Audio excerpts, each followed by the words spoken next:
This is your holy grail if you have ever wanted to take a boxing class, whether virtual or in person, a little bit more confidently, or if you just want to learn a new form of a cardio workout that is as much of a mental skill as it is physical. You can never get bored because you can never perfect it. This video is for you. My name is Julia Stern. This is my channel, Show Up with Julia Stern, where I help you show up for yourself. I am a new mom as well as a fitness trainer, and I am constantly taking time out of my day to show up for myself so I can take care of everything else going on, which is an enormously long list. I'm sure yours is too. Now, who am I to teach you how to box? A very valid question. Aside from teaching thousands of clients across the country and world over the last 7 or 8 years in group fitness boxing classes, I have also been very fortunate to work with phenomenal coaches and fighters who have allowed me to ask questions and allowed me to learn from them, and I apply all of that to my teaching. So I'm going to break this down in a way that is super digestible, super straightforward, and really hold your hand through it.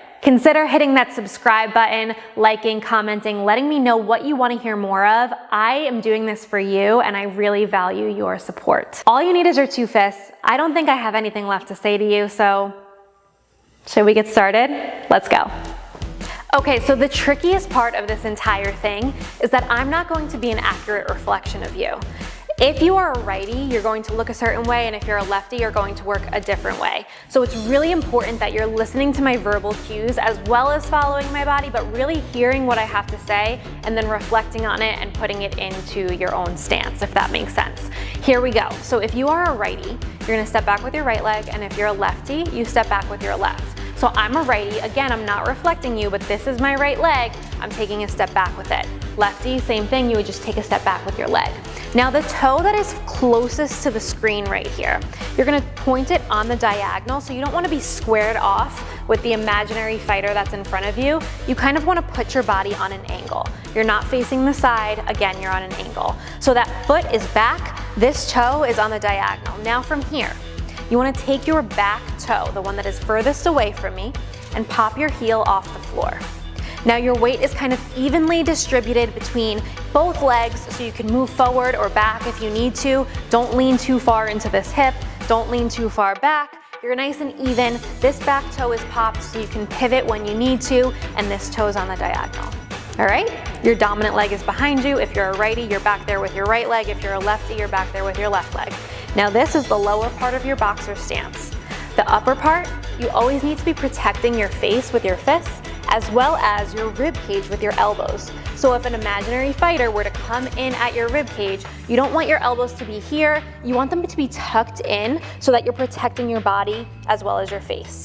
So this is your boxer stance. It's the starting and end point for all of your punches. You don't wanna let your guard down because you're opening up your face. You don't wanna drop your hands because then you're opening up your body. So you really wanna make sure, and the more you practice, you will be able to stay in this stance. Now some terminology. I'm not gonna say right and left anymore because that would be too confusing. I'm going to say front and back. Your front hand is the hand that's closest to me, closest to the screen. Your back hand is the one that's furthest away from the screen. Front hand, backhand. Front hand, backhand. Your dominant hand, the one that you write with, should be your backhand if you're doing this right. Okay? So your dominant hand is your backhand, the other hand is your front hand. Front hand, backhand, front hand, backhand, front hand, backhand. Cool, we've got our stance, we've got our hands. Now every single punch has a name and a number. The number 1 punch is called your jab. You use it to keep distance between you and your opponent, you use it to play defense, you use it to set up other shots. Let's throw the jab. Take this front hand, extend it straight out from your chin, turning your knuckles over as if you're pouring a cup of coffee into the sink, and then coming straight back. So you don't wanna go like a Power Ranger punch, that's what I call it, where your knuckles are just straight forward. Tilt those knuckles slightly down towards the floor. Okay, full extension in that punch. Now from here, you can take it all the way out, bring it right back in. Don't move, I'm just showing you the side angle. It becomes snappy, straight out from your chin, and it comes right back in, keeping this shoulder nice and loose. You don't lean into it, you just throw it. So let's practice that jab for 5 seconds. That's your one or your jab. Okay? There you go, first punch down. Now number 2, that's gonna be your cross. You take this back hand, your strong hand, the one that you write with.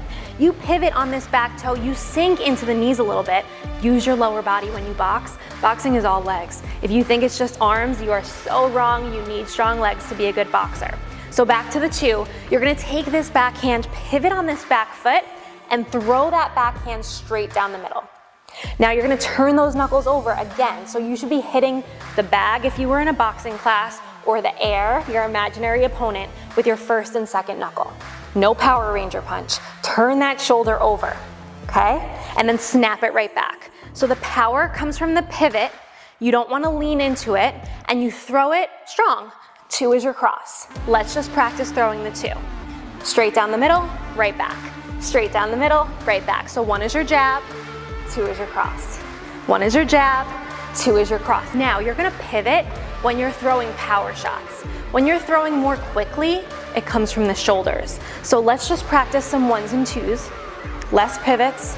Think pivot is for power, shoulder is for speed. Pivot is for power, shoulder is for speed. So right now we're using our shoulders to throw faster jabs and crosses. If we were gonna throw power, we use the pivot and our legs. Jab, cross, jab, cross, jab, cross. Pivot for power, shoulders for speed, turning those knuckles over, pivot for power. All right, we're 2 down. Let's talk about the hooks.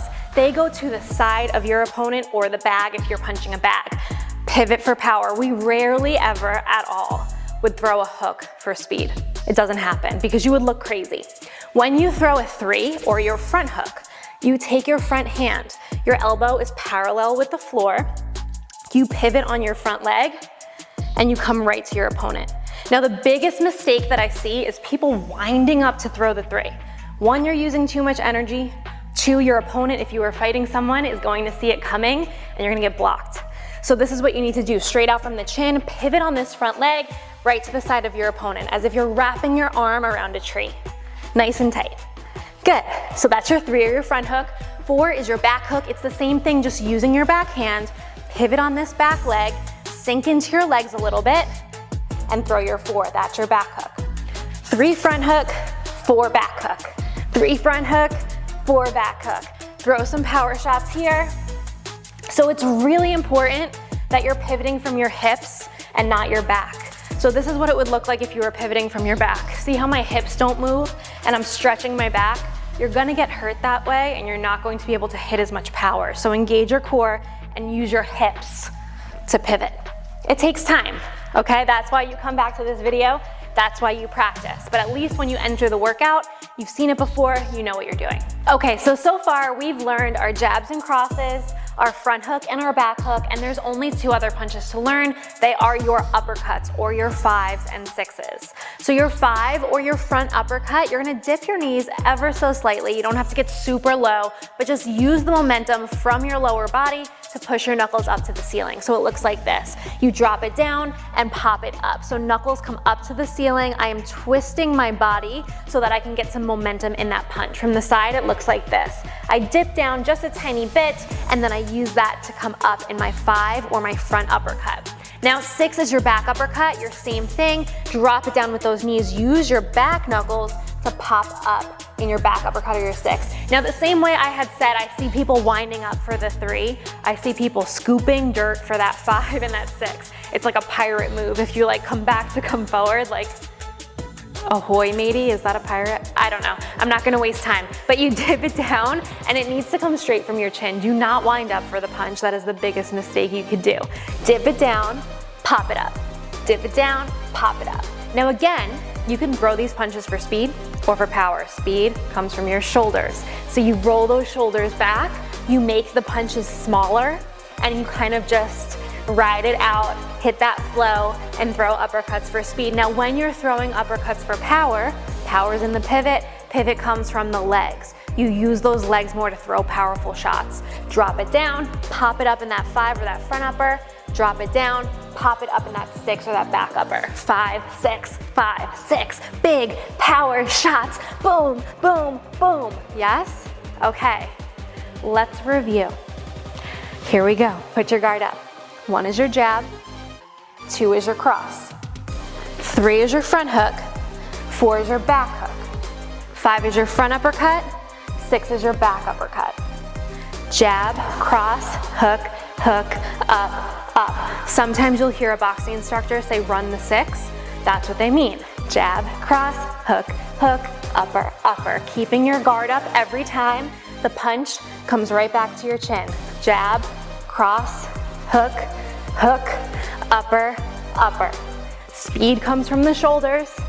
Power comes from the pivot in those hips. You can throw punches a bajillion different ways. This is just the beginning blueprint. Now, in the final minute, one more thing I want to tell you. You're not a robot. You don't need to stand super still like a statue. Move your feet. This is called your boxer bounce. You can take a second in between throwing punches to just kind of vibe it out, feel it out, step forward and back and bounce. But when you throw the punch, you plant your feet. So the craziest thing that I've seen people do is try to come at me, I'm gonna bounce and throw punches. Plant your feet into the ground when you're ready to punch. Bounce in between to catch your breath, but plant your feet and make a fist before you throw that shot. Okay? I've thrown a lot at you. That was a lot of advice. Come back to it, learn it, study it, grow your confidence, apply it to your workouts. My name is Julia Stern. If you found value, hit that subscribe button. I post more content week after week to help you show up for yourself. I will see you next time. Bye.